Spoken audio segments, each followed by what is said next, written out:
So you ever just sat there and thought like, yep, I got a story to tell, but I just got all these words on paper and I don't know where I'm going with it? Or have you ever tried starting out your story and then realize that something that just isn't working or it feels like something's missing? Well, hopefully this video is going to point you in the right direction. Of course, it'll take multiple drafts for the beginning of your story to really be refined and to work great for pulling the audience in. But we can at least start with some pointers from one of the most well-known plot structures that can make a story work. They come from what many refer to as the hero's journey. Try not to think of this as a fill-in-the-blank formula, where you have to figure out each and every part before you get started on your story. Try to think of these more as like things that can bolster your storytelling whenever you get stuck and feel like there's something just not working. So of course we all know that a character has to have a goal, or at least some kind of want, because you can't just move a story forward when the character isn't trying to strive for something. But perhaps consider that your character just has a simple want that they need. And this might come from a certain perspective on life that they have. And often this certain perspective on life, it can often come from a misguided point of view. So now we have the whole idea that the character wants something, but it might not be what they really need at the end. And so they have to discover this, and that's where character's growth comes from. So to start your story with some conflict, it might not even have to be the big conflict, but maybe they're in conflict because they can't get what they want, and this misguided point of view could be getting in the way of that. So this would bring out a dilemma, or a fear, or a flaw, or something that the character has to come to grips with. And this would have to be addressed a lot later in the story. So this thing that the character has to come to grips with, maybe they don't realize right away that this is a problem that they have to face.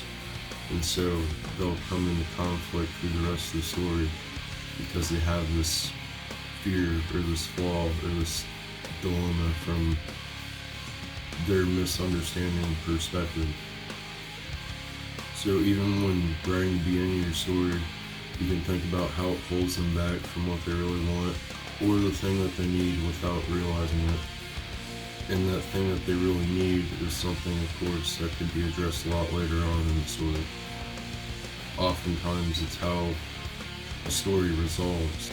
They overcome their dilemma, realize that what they want at the beginning of the story might not necessarily be what they really need. And then realizing this need and addressing it helps to make them grow at the end of the story. And when writing the beginning of your story, you can also think about certain plot points at the beginning where there's certain events introduced showing that this dilemma or this fear or this flaw or whatever it is holding back the protagonist, and you can show it knocking them down and holding them back, and then that way you can introduce the point better that this is something that they have to overcome.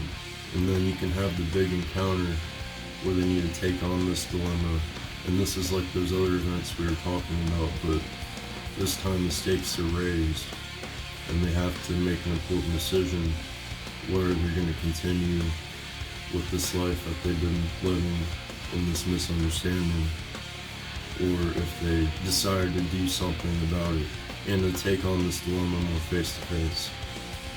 And now that the stakes are raised, and now that they've made this decision to try to move forward in a different life, and this could set them off on their journey, whatever it may be. It doesn't have to be a journey, of course, it depends on your story, but this is what people call the inciting incident. And then this is where you might have the main goal of your story, the big goal that pushes them forward towards the conclusion. And this is kind of different for whatever your story may be, because a character's goal can change. It doesn't have to be exactly the same throughout.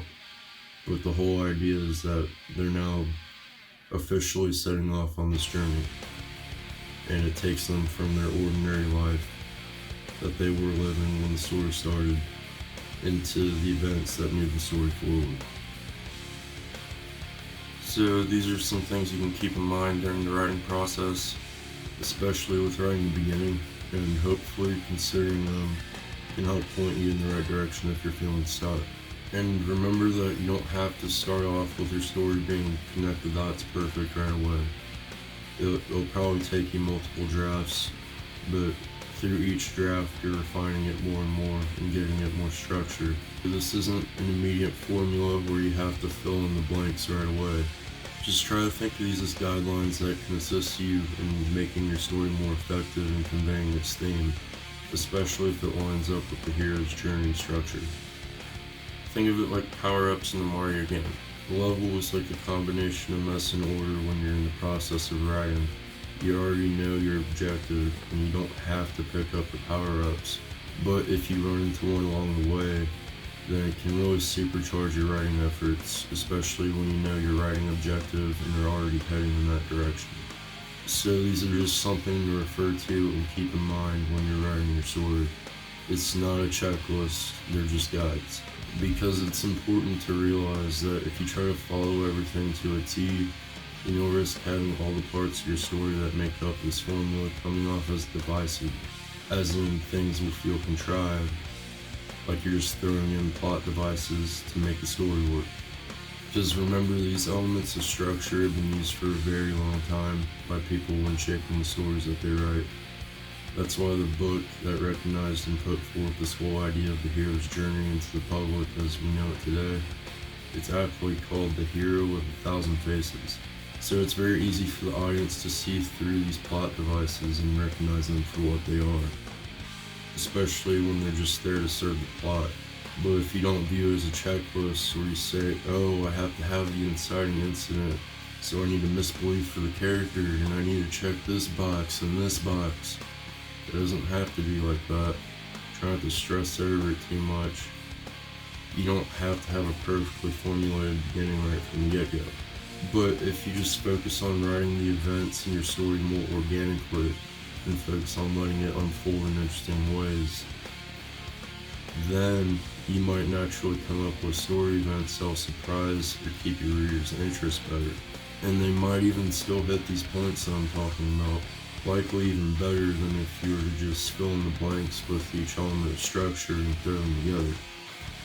And then maybe later you feel like something's missing, so you go back and refer to these points, and maybe you realize that, oh, this element here is missing, and it actually works great with the rest of the ideas I have for the story. It feels like it just belongs there, and I didn't even see that before. That's how you strengthen your writing with structures and story formats. So if there's anything I want you to get from this video, it's that right there. Because your story doesn't have to simply follow a hero's journey format. Your story might be even better off if you were to try something different with it. But it's all a matter of seeing how these different elements of structure work together to make an effective story. Having a deeper understanding of elements of story structure like this can help keep you on track. Because oftentimes we get stuck even getting started on our story because we have all these ideas but lack a structure that gives us confidence in a direction that'll let us effectively jumpstart our story. And that's what this whole video is all about. Just remember that these elements are guides to work into your storytelling. So relax and mainly focus on moving ahead with your writing. And then later on, when you feel like it needs it, you can refine your plot and your beginning even more by working in elements like these organically into your later drafts. So I hope that set you guys on the right path and in the right direction and has got your wheels turning. So if this video has helped, then make sure to give it a like, and of course, make sure to subscribe to my channel so that way you can get notified when other videos like this come out. And I wish you guys an awesome journey with your writing. And if you guys ever feel stuck when moving ahead with your writing, then make sure to check out my other videos on writing topics like this. And if you ever decide to check those out, then I'll see you there. Peace.